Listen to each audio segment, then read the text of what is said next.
listening to the Jboy Show, your number one source for Auburn and the SEC.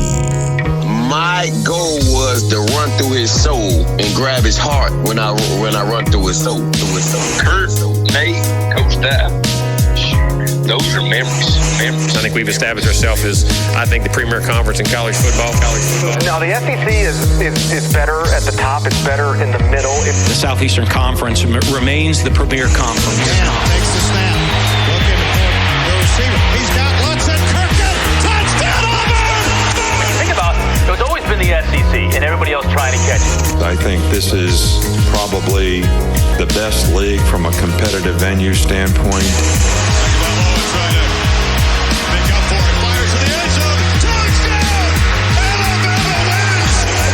Capable teams. You just look at those programs, the way they recruit, how they invest. Snap to Burrow. 3 steps. Fires. Back corner of the end zone. Over the shoulder catch. Did he hold on? He did. Justin Jefferson. Touchdown, Tigers. And now, your host, Jboy. Hello, everyone, and welcome to another edition of your favorite new SEC podcast. As usual, we try and bring, some of the most high-profile guests we can. Today, we got another really, really special guest. I'm really excited to bring another member of Bruce Pearl's Auburn basketball coaching staff, and that's Ira Bowman. Coach, how's it going? Going well, Jake. Thanks for having me. It's a pleasure. Definitely, and it's we're excited to get you on. And we've talked to coaches on the staff, and I want to start out kind of before we get into your playing career. You had a great career, played professionally, and now getting into the coaching ranks. But working with Bruce Pearl, and I told Coach Flanagan this, I told Coach Pruitt this, and I told Bruce this was whenever I'm watching you guys, whether it be in TV, in person, it just seems like the staff has such a camaraderie. And, I coached for 9 years, man, and I know it sucks if you're in a room full of guys all the time you don't like, but you can tell that you guys really care and love each other. Oh, yeah. I think that's one of the big things that's really apparent. I think one of the biggest strengths that Coach Pearl has is his ability to communicate and his ability to bring people together. I've been here for 2 years now, and I now consider these guys on the staff some of my best friends in the world outside of basketball. So it's been, a pleasure being here, and I'm excited to come to work every day. Yeah, and it's special, and you can tell it's special. And I want to, before we kind of get back into Auburn, Coach, I want to talk about you a little bit. I mentioned you played in the NBA. You went to Providence and then Penn. You don't get drafted, grind your way through it, and you end up, playing for the Sixers and the Hawks. Can you just talk about, being a college player that grinded through it and making it all the way to the professional ranks, which is the goal of everyone? Man, I've been so fortunate, Jake. I mean, I'm just a kid from Newark, New Jersey that had an opportunity and I've been put in a position to be successful just because of the people I've been surrounded by. My success is basically on the shoulders of sacrifices of so many people. And I've played on some good teams, played for some great coaches. And I think those experiences have allowed me to, obviously come here to Auburn and be able to reach these guys, the players on our team and recruiting, and let them know like the amount of work and sacrifice that it takes to make your extreme to achieve your goals. And that's like, for me, it's just a sounding board to be able to say, like, I know what it takes to get there and understanding how hard it is to get there. Exactly. I think that's a great way to put it. I mean, it's, you look at the percentages and it's not a great number if you're trying to make it. And it's very rare that you do. And you achieve that, climbed it all the way to the mountaintop. And Coach, I do want to ask, being from New Jersey, you coached, I'm looking at it right now, you were at the Newark-based New Jersey Institute of Technology for a little bit. Then you kind of transition and you go to Penn and you guys have a ton of success. What did you know kind of about Auburn before you got here? Just because, you're from a place where Auburn's probably not thrown around a lot. Well, I mean, being a Northeast guy, I've always recruited the Southeast hard. I mean, even when my first coaching job was at New Jersey Institute of Technology, and it was a school that was transitioning to Division I. Mm-hmm. So we recruited a lot of kids in Georgia because it was a place that academically, they had good students, and ACT scores were able to get into the engineering school that I was in. And then when I went to Penn, I continued that trend, and it was like I started to cross paths with a bunch of people that were obviously recruiting in the SEC, ACC, and being in the South, and the connections and friendships I've made in those recruiting trails have kind of were like the foundation, which were the bridge to get me to be interested in a place like Auburn. Yeah, that's a great point. And obviously the Southeast is recruited so heavily, obviously in every sport. But do you think that gave you kind of an advantage, Ira? Obviously, I know it probably did just from the landscape of it. But being a guy that recruited the Southeast from the Northeast, then you come to Auburn, and especially the way Auburn recruits Georgia, it kind of had to kind of feel like home for you a little bit out in the trail. No doubt. I mean, that was a big thing. I think if you look at Auburn's success over the past few years, a lot of it is based around kids from this region, Georgia and Alabama. But obviously, and we've had a couple guys that have been outliers, like Samir Dowdy, who's a Northeastern kid that was, I've been fortunate enough to have a relationship with. But I think Jared Harper is a kid that was here obviously that did well at Auburn that I recruited really hard when I was at Penn, just from his 9th grade year almost. So being down in Atlanta and being in that region, and obviously following him as his growth went up, and he obviously came to Auburn and the success he had, he was a big part of me acknowledging like this is something like the style and brand of play that I would like to coach in. Yeah, that's funny you bring that up. And I wonder, I kind of have a question about Jared. When you're recruiting him at Penn, and obviously, Penn has a ton of success and is really good at basketball, but, you're going up against, the big dogs that are kind of used to being in the media and stuff like that. Did you think, Jared's a little short, but this guy is going to be a steal? Did you think he would end up in the SEC, just between me and you? I didn't know where he would end up, but I knew wherever he ended up at, he was going to be good. I saw him play as a 9th grader, and regardless of his frame, you just understand he has such a high basketball IQ. And even at that point, he was always a worker. So it was just a matter of physically what he developed. But, he got here, and obviously Coach Damon Davis did a great job with him in the weight room. And he just grew and blossomed and fulfilled all the potential that I knew he had. I'm just so proud of him. And again, I think he's not close to done for where he's going to be, where his career is going to end up at. Yeah, and again, going to the Knicks, there's a lot of hype around it. I actually saw a New York Post article today that kind of featured him, which is cool. And Ira, I do want to ask you, man, you come to Auburn in what I call the golden era of Auburn basketball. And I mean, it really is. And can you just kind of talk about, even from the kind of short time you've been here, just the growth that you've seen just as a basketball program? Auburn's going to pack out. They do a really good job, but you can really kind of start to feel, that Auburn is the football's always going to be king. You know how it is, but basketball is people are as excited about basketball as they are about football now. Can you just kind of talk about how it feels to be a part of that? Well, we are a product of our leadership, and I think that obviously from Alan Green and the AD here, and to Coach Pearl, what they do for this environment, what they do for these kids, the platform that they provide for them, and just the mentorship that they offer to the coaches and the players. I think that it shows in how the character of the kids. And like I said, as a coach, you're as good as the kids you have on your team. And I think when these kids know Coach Pearl loves them and believes in them, and they play for him, and I think that biggest thing is he gets all that he can out of these guys, and they develop while they're here. So I think, again, not knowing all the intricacies of everything that went on Auburn before, but I just think in this era, I think we've been fortunate to have really great kids. Like, staff has done a great job of recruiting quality kids that are about working, getting better, and competing. So those are things that when you have them in an environment that's somewhat of a family environment, you have an opportunity to be successful. Yeah, and you look at it, I mean, when's the last time that you saw, an Auburn basketball player get in trouble off the field? Or you don't see it. When's the last time you see an Auburn basketball player have bad grades? You really don't see it. And it's amazing how that marries up to the court and what that produces on the court. And I know we're kind of getting into coach talk here, but, I really want you to expand, if you don't mind, kind of on how being organized and driven off the field and being what we call an Auburn man translate to producing on the court and being able to make the runs you guys have made. Really, Jake, it's about the little things, man. It's about caring for other people more than you care for yourself. It's about opening doors for people. It's about being respectful. It's about showing up on time. It's all the little things that you think that go unnoticed. And like I said, we've been fortunate enough to have a group of guys, like obviously the Final Four team from 2 years ago, or guys that, no real 5-star kids, or guys that are kind of not under the radar, but had a chip on their shoulder, that had something to prove. And then you follow it up with a year when people didn't think we would be as good, and we had a bunch of guys that hadn't been in leadership roles throughout their career too much. But like, you have 5 seniors last year and a kid in Isaac Okoro that just continue to add to the culture of work.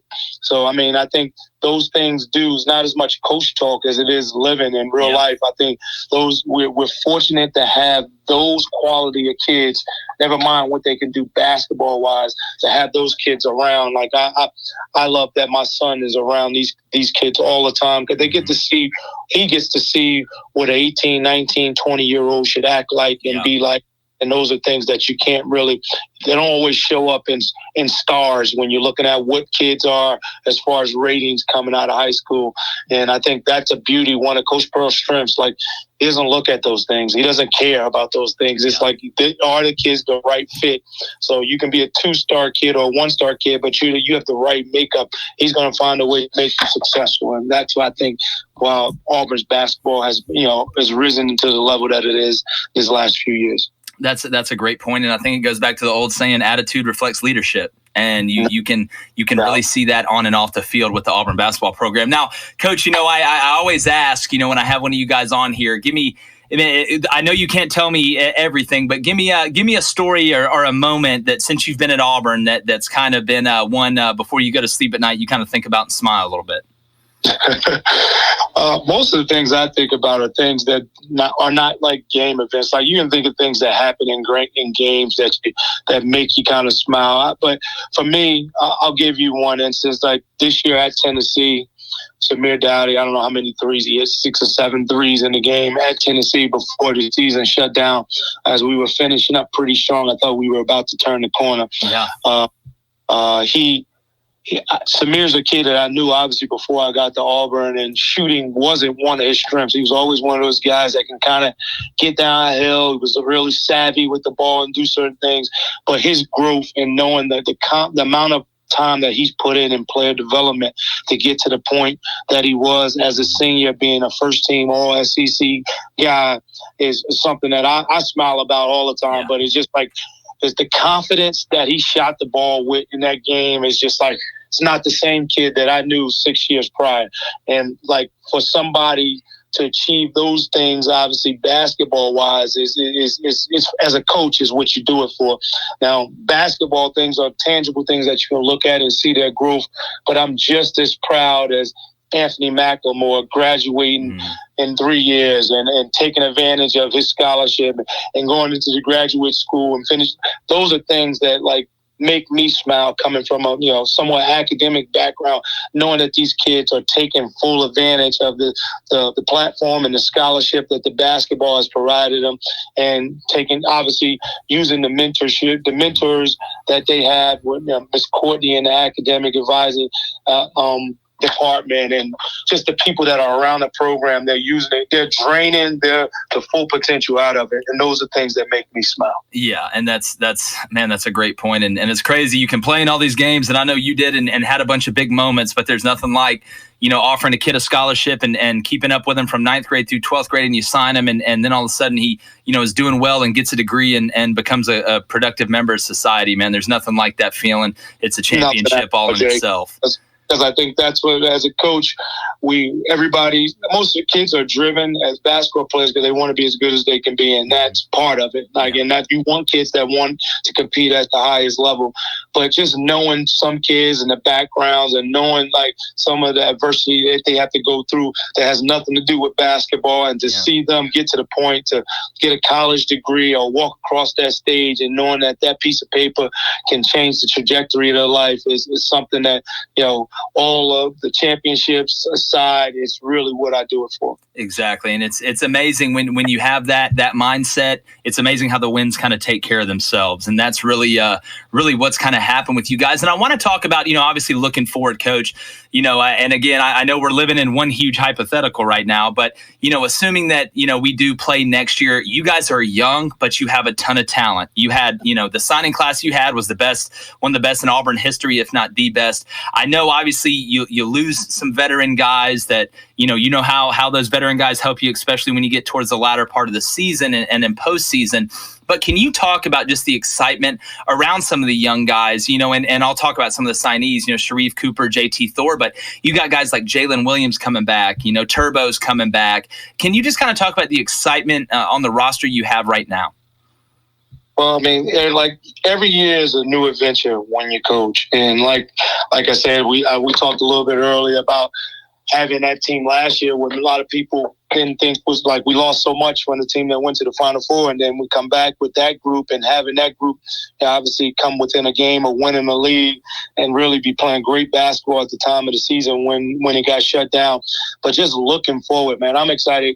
I'm excited about when they first step on campus. I'm excited about when they graduate. Every year, there's a group of those kids. But like, it's easy to get excited about the young guys because, again, according to rankings and those that we don't really pay attention to, it's been one of the higher recruited classes in Auburn history. But like, it's about we're missing so much time. We miss so much bonding and time that we spend getting to know these guys. You obviously spend a lot of time getting to know them, recruiting them. But when they get on campus, you usually have a bunch of shared experiences. And obviously, since COVID has been upon us, we haven't had the opportunity to have those things because Auburn University has been so diligent and in the way that they're going about making sure everybody's staying safe and everybody's following protocol. So we're so fortunate about that. But the young group coming up, we're excited for them just because of the talent, but because of the type of kids they are. They all come from great backgrounds, great families, and those are the things. Like I said, we always feel like the basketball will take care of itself, but being able to get in some moments of adversity with these young guys is what's going to build the character and the culture of our group. Yeah, that's a great point. And really, I want to ask you this, Coach Bowman. And again, I don't think it's crossing the line. I think you can tell me. But, I really look at the guys you sign and you talk about attitude. And I was a football coach, man. So I wanted to ask you, what's the de-recruitment process like in basketball? Do you think it's as prevalent as football? Is it more just because of, the hype, because there's less really kids out there that get the amount of hype as they do in football? Or is that something when you guys are looking at a kid, are you sitting there thinking, we really don't want to have to de-recruit for this long? Or is it just, we're going to bring him in here and he'll conform? I mean, I don't know all the intricacies of the football recruiting, and so I can't really compare and contrast. That's why I'm asking you. I'm in the same boat the opposite way, man. That's why I'm trying to figure out a little bit.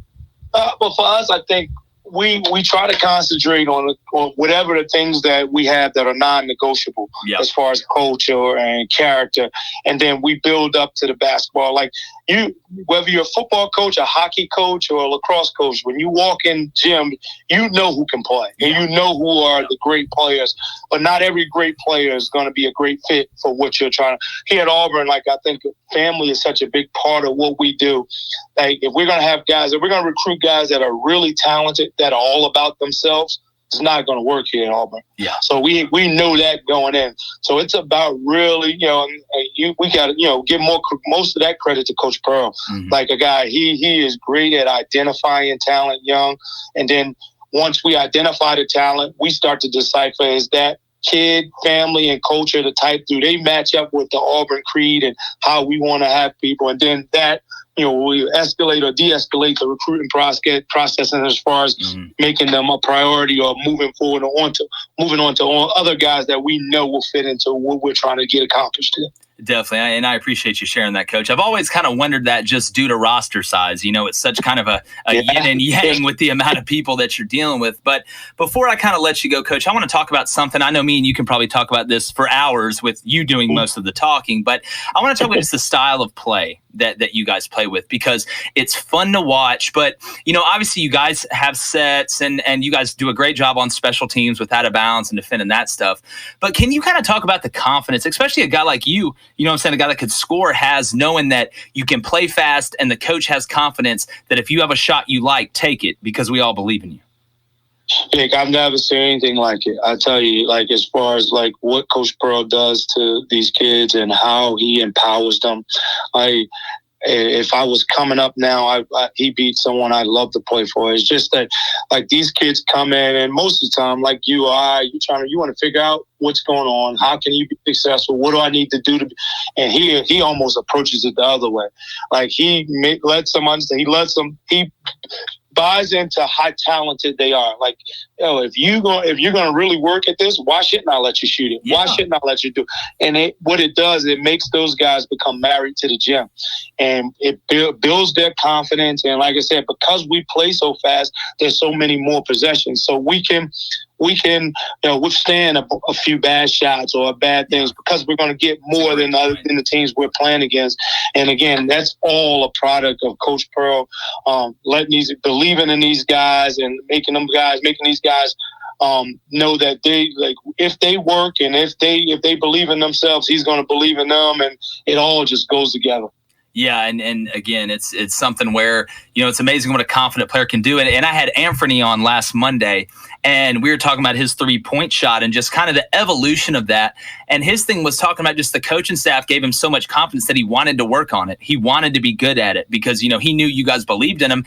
And I told Anthony, man, you had really a knack to when McLemore's in the corner and hits the 3, it's usually a dagger when late. I was like, you may miss the first 2, but, man, you always seem to hit the one that mattered.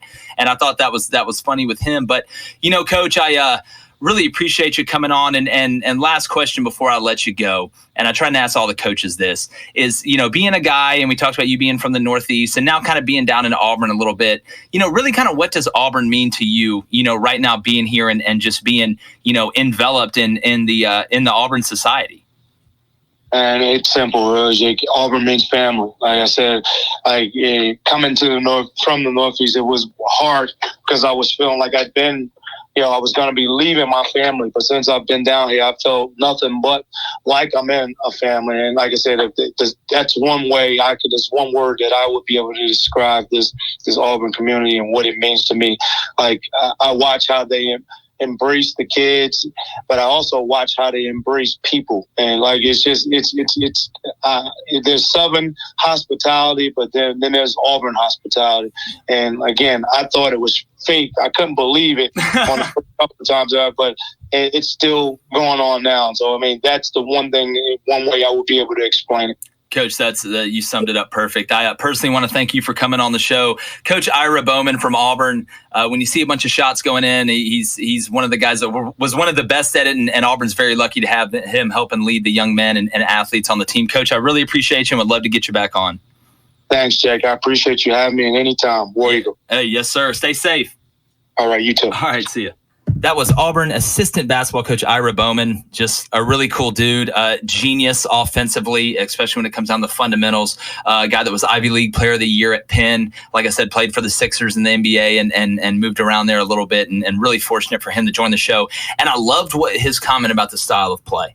And that's a huge deal in recruiting too, knowing that, hey, I can go here and I'm going to get my shots, but that doesn't mean I have to hog the ball. It's just the system kind of takes care of itself. But the off the court stuff is something that I think is very important and really is a cornerstone of what Coach Pearl and the Auburn coaching staff has done. So we really appreciate Coach Ira Bowman for coming on the show. Appreciate you guys listening as always. Remember, you can find us on Twitter and Instagram at The Jboy Show. Check out our YouTube page. It's really simple. It's The Jboy Show. Text JBOY to 90407. You'll get the earliest predictions. And again, we just really appreciate you guys. As always, shout out to IBN Sports, best PR team in the game. Faison in the studio, working the wand. Thank you guys so much. Thank y'all so much. It's been another edition of The Jboy Show, and Jboy's going.